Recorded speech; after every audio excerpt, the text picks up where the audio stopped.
Good morning, everyone. Hey, this sermon this morning, it's for everybody whose life's a mess. So, if your life's not a mess, you can go ahead and turn this off. But I have a feeling pretty much all of us could put ourselves in that situation right now. We have trouble sleeping, trouble falling asleep, and then trouble getting up in the morning. The dreams come and they haunt you at night. There's so much stress, there's so much worry. And sometimes you're tempted to think, well, I can't be a very good Christian if I'm so stressed and my faith is so low and I'm not trusting God. But I want to read with you out of the book of 2 Kings. And we're going to be in chapter 19. Starting in verse 1, it says, Now Ahab told Jezebel everything Elijah had done, and how he had killed all the prophets with the sword. So Jezebel sent a messenger to Elijah to say, May the gods deal with me, be it ever so severely, if by this time tomorrow I do not make your life like that of one of them. And Elijah was afraid, and he ran for his life. And when he came to Beersheba in Judah, he left his servant there. And while he himself went a day's journey into the wilderness, he came to a broom bush, and he sat down under it, and he prayed that he might die. Dear God, just let me die. I've had enough, Lord, he said, take my life. We've all felt that sometimes, haven't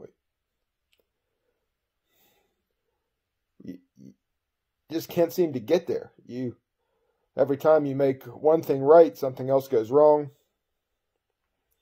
You're just so beat up and so empty inside and so lost and so miserable no matter what you do. People look at your life from the outside and they say, wow, man, that guy's got it made. I wish I were him. But him, he asked God to take his life. Take my life, Lord, I am no better than my ancestors. And then he lay down under the bush and he fell asleep. And all at once an angel touched him and said, Get up and eat. And he looked around, and there by his head was some bread baked over hot coals, and a jar of water. And he ate and he drank, and then he lay down again. And the angel of the Lord came back a second time and touched him and said, Get up and eat, for the journey is too much for you. So he got up and he ate and he drank. And strengthened by that food, he traveled 40 days and 40 nights until he reached Horeb, the mountain of God.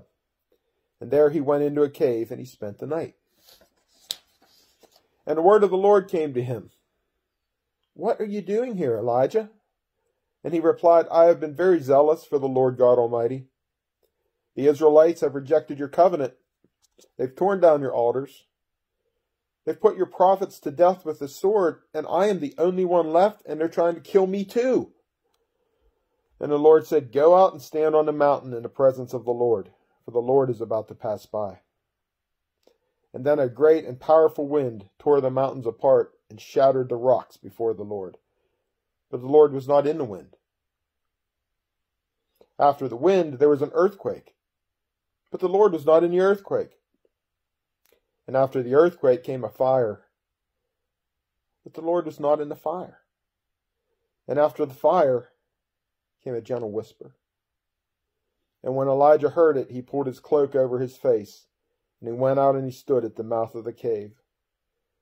Then a voice said to him, What are you doing here, Elijah? And he replied, I have been very zealous for the Lord, God Almighty.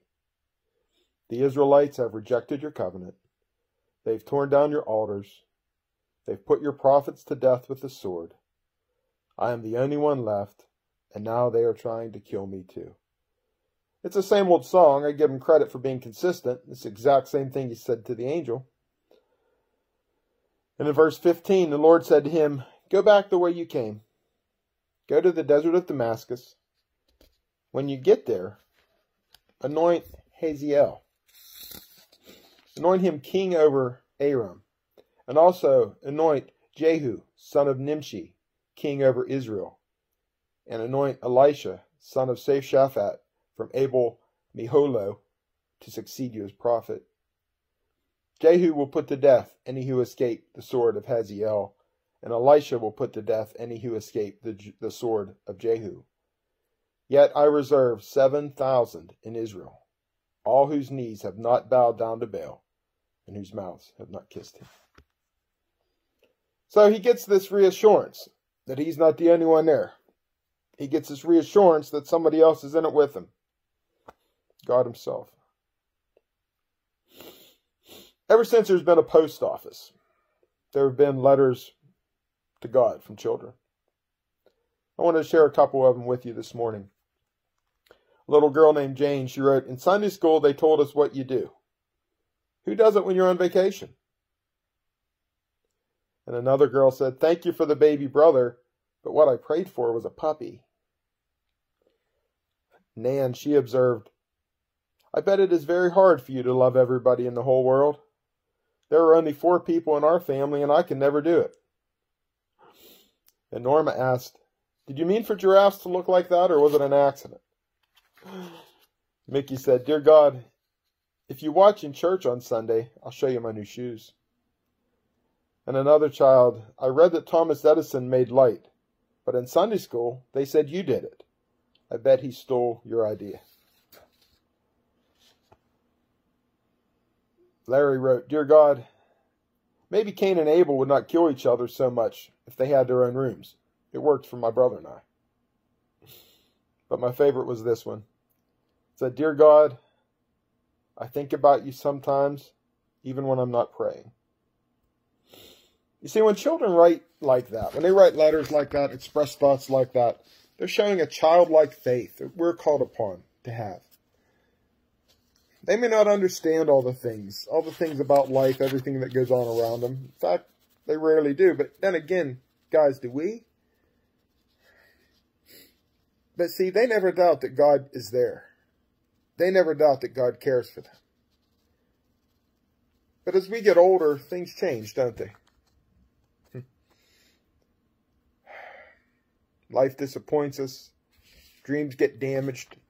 People hurt us. And when things like that happen, we lose that innocence. We lose that trust that we had when we were kids. That's why Peter, he wrote to adult Christians in 1 Peter 5:7. He writes, "Cast all your anxieties upon him because he cares for you." And you see, as Christians, we need to focus our faith. That same type of faith that we once had as children. Because God hasn't changed. We have changed. Our lives have changed. The people who we are with have changed. The area in which we live may have changed. With this COVID and everything else, our whole world has changed. But he's still the same God that we knew as children. When we were drinking out of the garden hose. When we were doing things that we wouldn't dare dream about letting our children or grandchildren do now. He was still the same God. When your biggest worry was coming up with $1 for the next comic book that was coming out, or something along those lines, before you were worrying about making rent or paying your mortgage or filling your freezer, God was the same then, he's the same now. He's still the same God, and he still cares for us. So today we're introduced to this man who was one of the greatest men of faith in the Bible. He performed miracles. He brought the dead back to life. He ascended into heaven in a fiery chariot. And to this day, Jewish people speak of him with a reverence as the most prominent prophet in the Old Testament era. But he was also a person. He was a man who struggled with the idea that this God cared for him. You see, just days before we read this part, Elijah had preached one of the greatest sermons of his life. He had confronted 400 prophets of the book of the prophet Baal up on Mount Carmel. And he exposed them as being false. And because of Elijah's faith and his obedience, God sent fire down from heaven. It consumed the sacrifice that Elijah had placed on the altar. And a few hours later, he sent a downpour of rain on a land that hadn't had rain for 3 years. Because God had brought judgment on the land of Israel and upon the evil king and the queen who ruled it. You see, those were exciting days for Elijah. But not everybody was happy with what he did that day. One of the people who was upset was the queen, Jezebel. That's a name that still lives in infamy to this day. It's used as an insult for women who are mean or difficult to get along with, cause trouble and whatnot. They're called a Jezebel. Well, they were named after this woman here. I almost called her this fine lady, but I couldn't do that. The words just wouldn't come out. Because she was mean. She was evil. And now she was angry. Elijah had embarrassed her. And of course, he'd also killed her favorite hand-picked pagan priests. So she was out for blood. And she wanted Elijah's blood. So she sends him this message. Essentially, it said, by this time tomorrow, you're going to be dead. And everybody knows Jezebel. She's good for that because she had already killed a lot of the prophets of God before this. So Elijah, the bringer of fire down from heaven, the slayer of priests, the incredible, powerful prophet of God, he runs. He runs for his life, like a dog with his tail between his legs. He runs and he runs and he runs, and he's so exhausted that he collapses underneath this broom tree. And he just lies there, not just tired, but scared, but also embarrassed because of his cowardice. You take that combination of stress, guilt, physical exhaustion. It adds up to wanting to die. This great man of faith, Elijah, this man of miracles, this man of great deeds, he had lost his childlike faith in God that he needed to have. And now in the book of James, actually in James 5:17, it says Elijah was a man just like us. See, when I think of a great prophet of God, I think of, I see them as 8 or 9 feet tall and, rippling with muscles, looking like a superhero or something. But that's not what James tells us. James, the brother of Christ, he said he was a man just like us. He was just like me. Now, granted, he did things that you and I only dream of doing. Miracles like raising the dead and such. But he was still governed by the same kind of passions, emotions, desires, needs, emotional needs that we let rule our lives. And this is something God wants us to remember. You see, God could have just told us the cool stuff in Elijah's life, the miracles, the battles he waged, and the prayers that God answered. He could have left the rest of this out. But for some reason, God wanted us to see the weak side of Elijah. He wanted us to identify with that. One of the reasons God included this part of Elijah's story in this scriptural passage is because we need to realize that God cares for us just like he cared for him. And notice what God does for Elijah first, that Elijah lay down and slept under a broom tree. And behold, an angel touched him and said to him, "Arise and eat." And he looked, and behold, there was at his head a cake baked on hot stones and a jar of water. And he ate and he drank, and he lay down again. The angel of the Lord came again a second time and touched him and said, "Arise and eat, for the journey is too great for you." Something that we miss in this passage of Scripture, I want to point out to everybody, is I think this is the first appearance of angel food cake. You get it? See what I did there? Hey guys, we might be apart, but I haven't lost my twisted sixth sense of humor and my ability to tell a good dad joke. Angel food cake, that's good. Anyway, okay, so think about this. Elijah lost his faith. And he's very verbal about the idea that he doesn't think God cares anymore. He doesn't think God lived up to his bargain. And some, they might think that God would be upset. And he'd tell Elijah, "What's wrong with you? Where's your faith? Get up, act like a man." Is that what God did? No. Instead, God sends an angel to make sure he has food, make sure he has drink. And he lets Elijah sleep. Then the angel returns. Brings him more food, more angel food cake. What's going on here? Why did God just step back and do nothing? Why didn't God try to reason with Elijah and give him a lesson in faith? Why did he just let him sleep? Well, God knew what Elijah needed. Because there are times when we don't need answers. Times we don't need theology. There are going to be times when explanations are worse than worthless. Sometimes what we need is to just back off and we need to rest. When I look at this passage, it seemed like Elijah panicked. I did an internet search about panic attacks. And this is what I found. It said that panic attacks are periods of extreme fear that cause physical symptoms, such as a racing heart rate, sweating, trembling. Panic attacks are often also accompanied by a feeling of impending threat of harm or even death. I've felt that before, and I bet many of you have as well.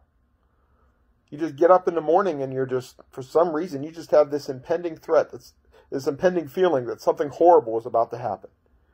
Somehow in your mind you just have this, and you just worry about it all day, and it never does, but you carry that weight with you so badly that you can't eat, you can't digest your food properly, you can't sleep the way you need to sleep. And you worry. Nothing ever bad happens, but you've wasted your whole day because you worried about it. How do you deal with panic? According to the Mayo Clinic, one of the things is make sleep a priority. And another source said not getting enough sleep is among the things that can trigger or worsen anxiety. So God gave Elijah what he needed. Time to rest, time to sleep. And why would he do that? Because God cared for him, that's why. But you see, sleep wasn't going to be enough, and God knew that. Sleep alone was not going to take care of the fundamental problem that caused Elijah's anxiety. Elijah desperately needed to know that God cared for him. And this might seem odd for Elijah because he's a great man of faith. He performed miracles. But he's having a crisis here. He's having this crisis of faith. But we need to remember, Elijah was a person just like you and I. He had experienced God's power. He had experienced God's influence.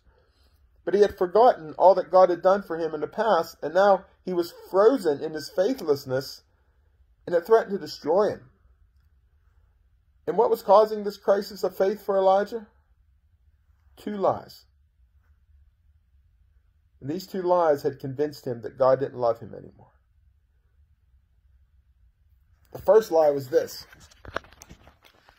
And if you tell me you've never felt like this before, you're lying to me. The first lie that he believed was that God needs me. Elijah had come to believe that he was indispensable to God. In our text today, God asked Elijah, "What are you doing here, Elijah?" And Elijah replied, "I have been very zealous for the Lord, the God of hosts. I am the only one left, and they seek my life, and they want to take it away." What was Elijah saying? He's saying, I'm the only one who stands in the gap. I'm important, and if something happens to me, well, God, you're going to be in trouble. You may have never said those exact words to God, okay? But I do not hesitate to tell you that you have felt that way at some point in your life. God, if I don't do it, there's no one out there who will. You need me, God. The word sounds so ridiculous when we're talking about the one who created the world, the one who said, let there be light, and there was light, the one who made man out of dirt after he made the dirt, the one who breathed the breath of life into man, the one who simply by the sheer will of his being brought everything we have into existence. He needs me. He needs me.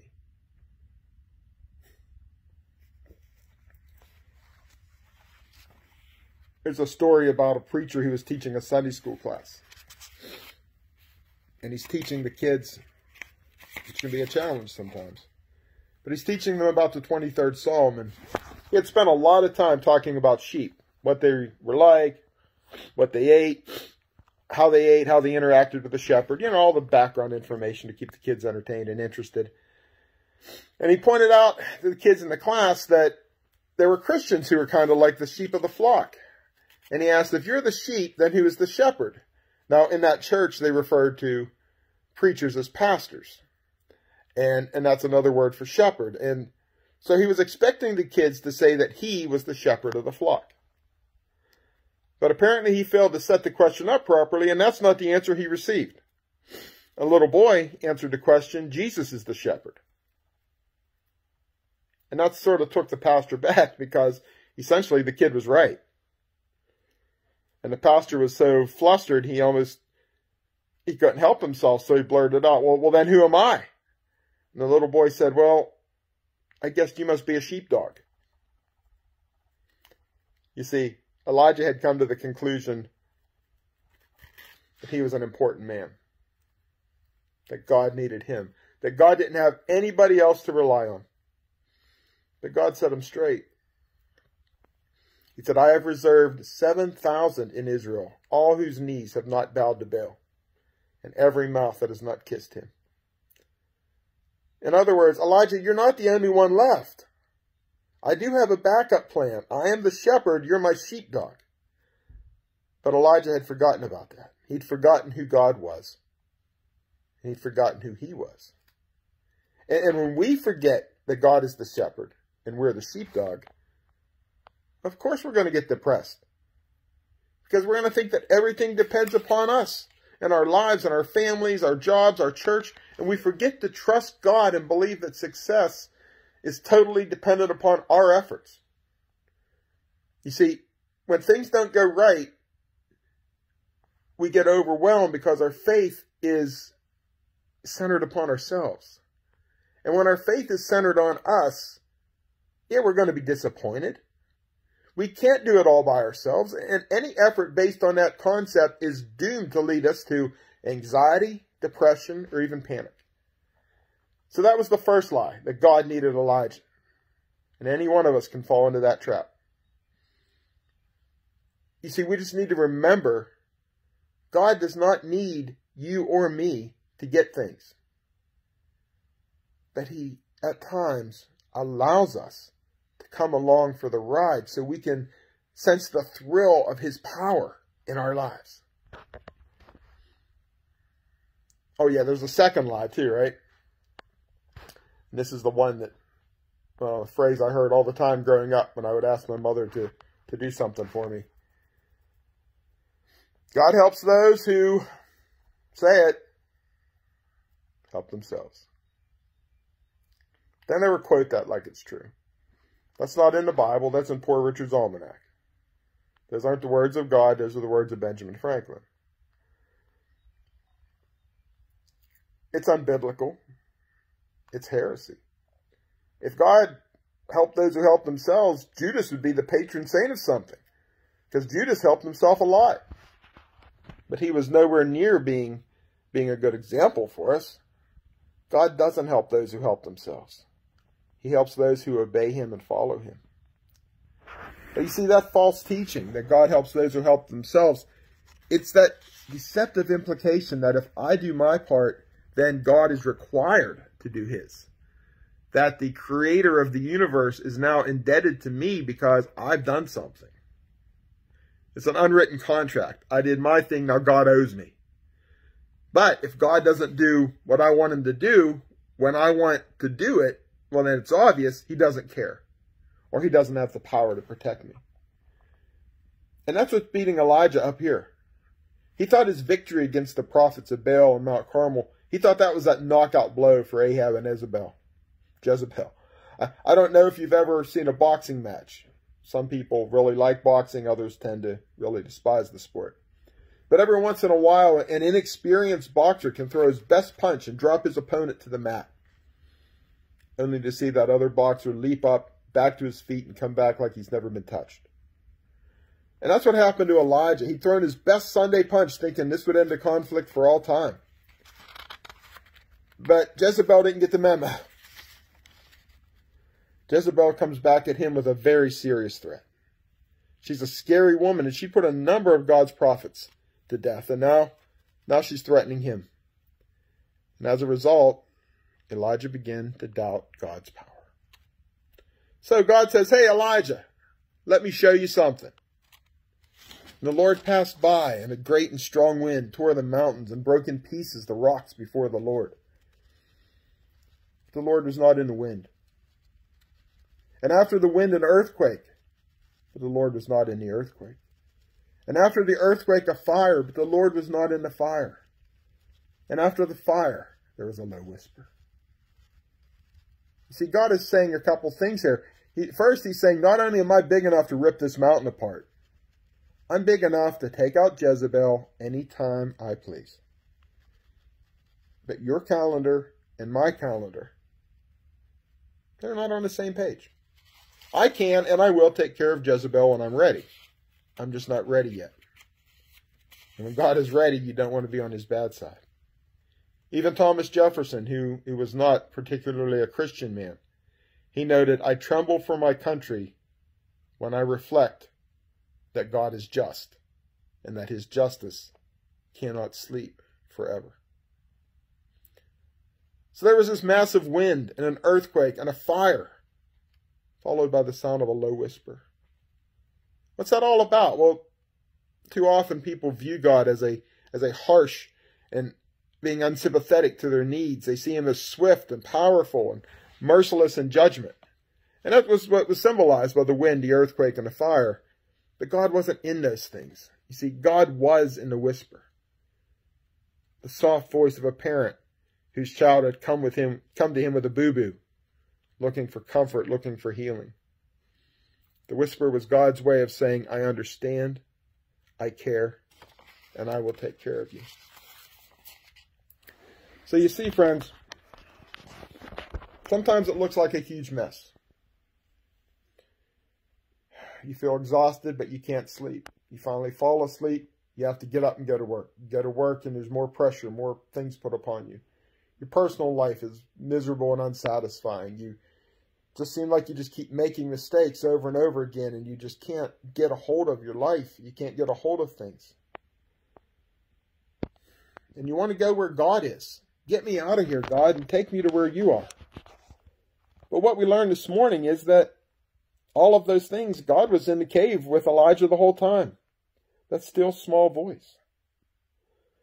We think about Shadrach, Meshach, and Abednego in the fiery furnace. And remember, God did not take them out of the fiery furnace. He went in there with them. There was a fourth one in the fire that day. Guys, I know it can be a mess. And some days you want to give up and you just don't want to keep going. You're tired, you're exhausted, you're stressed.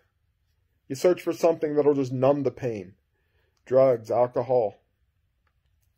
Some type of a distraction that'll bring you some type of happiness or satisfaction, even for the short term. But the problem is that wears off. All of these things are symptoms, not so much as a lack of faith, but maybe a lack of understanding. And I hope that this passage helps all of us today, that we can look at it and remember that no matter what, God is close enough to whisper in our ears. When it gets real bad, guys, listen for that still small voice of your God, because he's always close enough for you to hear him when he whispers. I love you guys. I miss being together. But it won't be much longer. I hope you have a wonderful day. I hope you enjoyed this sermon. God bless you all.